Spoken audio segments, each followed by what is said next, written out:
Right, in this video we're going to look at some things with sequences, and so you've probably learned or read by this time that a sequence is really just a list of numbers, and more often than not a sequence is a list of numbers that occur in some type of pattern.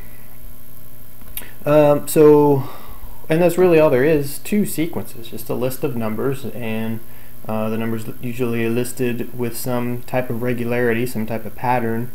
And so one thing that we often want to do is we want to figure out, well, what is that pattern?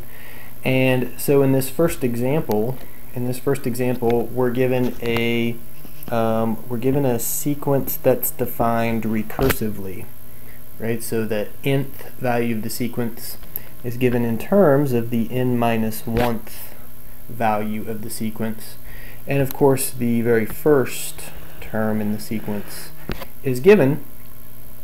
And so one thing that we'll want to do is we will want to find a formula, or sometimes we'll say we want to find an explicit formula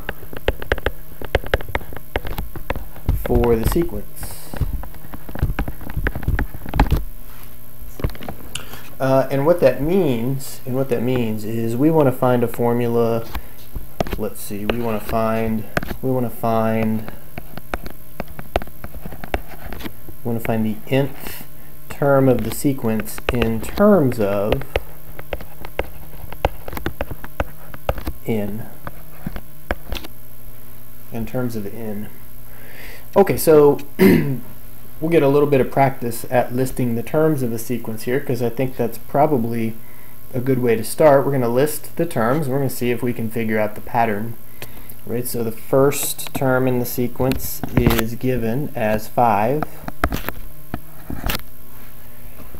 Okay, now we can use this formula. So let's see. I'm going to put 1 in for n. I'm going to put 1 in for n here, 1 in for n here, and that would tell me that a1 is minus a0. Right, but looking back at the previous step, a0 was 5, so that's minus 5. Okay, and then I'm going to go to, so let's see, I guess maybe this is when, well, my pen is not working again, cooperating here, but this line is when n is 0, this line is when n is 1, and so my next line would be when n is equal to 2.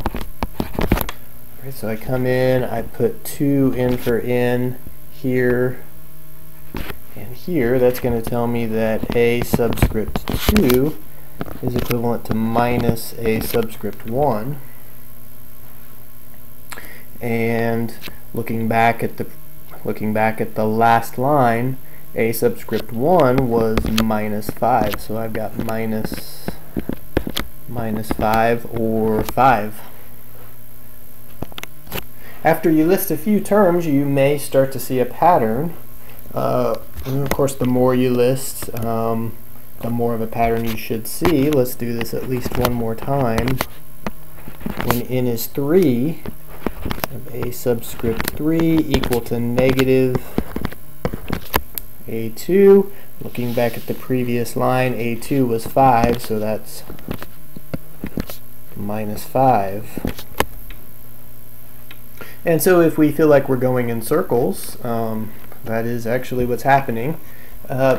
This is an example of what's called an alternating sequence. We're going 5, minus 5, 5, minus 5.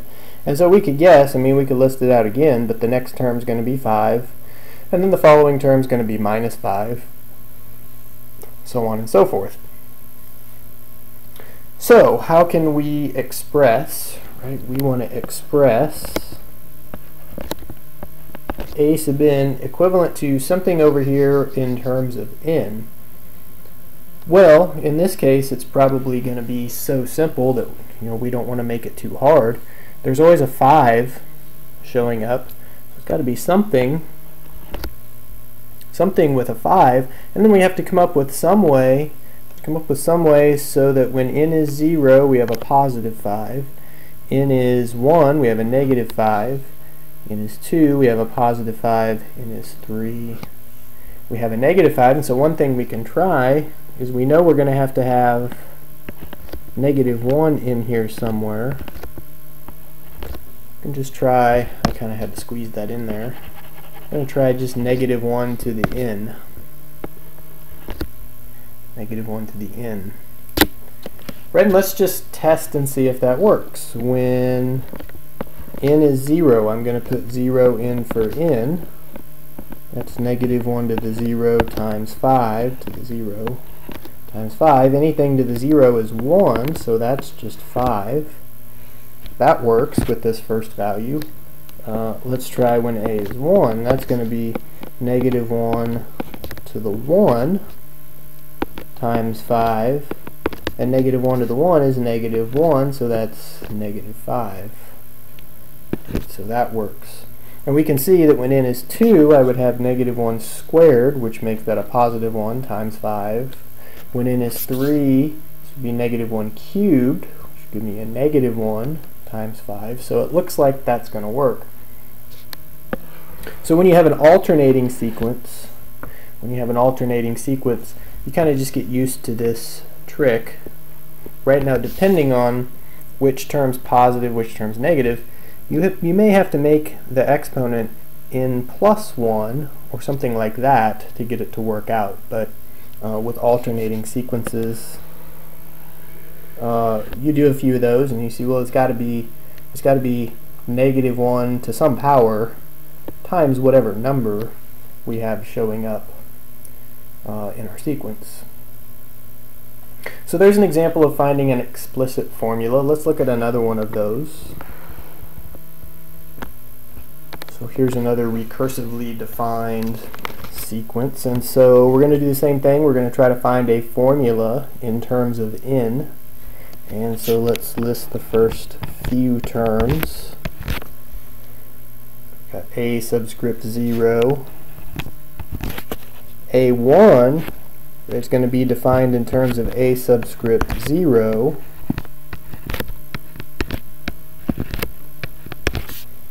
Okay, but I know a subscript 0 is 1, so that's 1 plus 3. And of course I know that's 4, but I'm not going to add these together because I want to leave everything in a form where I know I can end up seeing the pattern. So let's try this again. Probably can't really see a pattern yet, but let's try it again.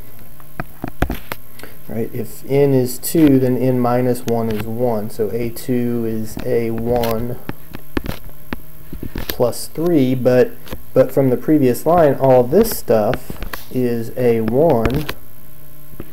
So that'd be 1 plus 3 plus 3. Okay, now we're starting to see that it looks like, kind of looks like this 1 is staying in place, and the 3, there's just another 3. So let's try it again. If n is 3, then n minus 1 is 2. So this would be a2 plus 3. And all this stuff is a2. So I could say, well, it's all of this stuff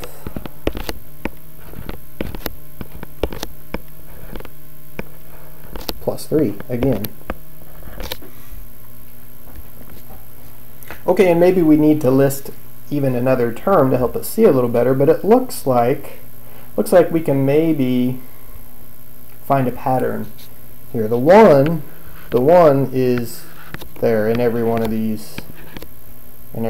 So it looks like if we were going to write an explicit formula, there's going to be a 1 there.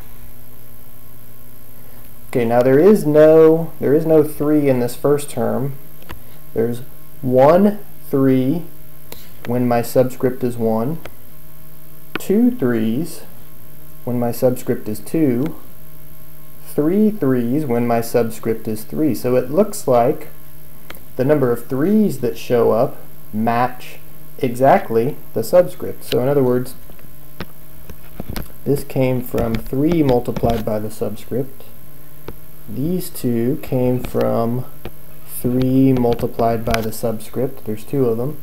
And then here, we've got 3 3's, so 3 multiplied by the subscript. So in other words, this number is just n. So 1 plus 3n. Right, so the advantage of having the